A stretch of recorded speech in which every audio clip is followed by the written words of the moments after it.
All right, in this video, I'm going to go over how to solve radical equations. Let's look at this first example. As you can see, it says the cube root of negative 3 minus 5x equals 2.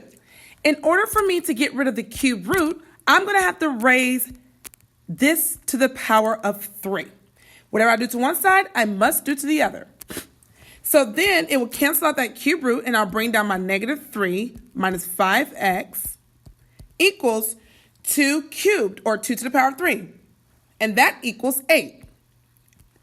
And of course, you can type that in your calculator or just multiply 2 times 2 times 2.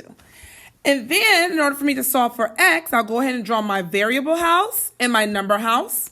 Then I ask myself, who needs to leave the variable house because they do not have a variable next to it? The negative 3. And the opposite of negative 3 is positive 3. So I'm going to add 3 to both sides. And then I'll bring down my negative 5x equal to 11, because 8 plus 3 is 11. And then in order for me to get x by itself, I would divide both sides by negative 5. So then my x will equal negative 11 over 5. Let's look at one more example. As you can see in this example, I have the fourth root on both sides of my equation. So in order for me to get rid of the fourth root, I'll raise both sides to the power of 4. And what that would do is cancel out the fourth root. So I'll bring down my 6x minus 7 equal to 12 plus 9x. Go ahead and draw your variable house and your number house. And ask yourself, who needs to leave the variable house?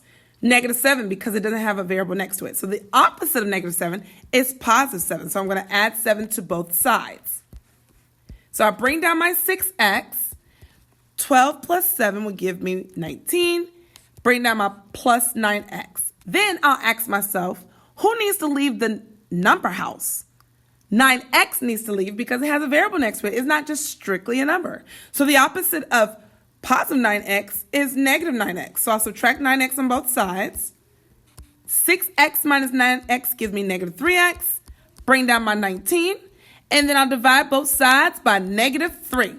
So then my x will equal negative 19 over 3. And that's it.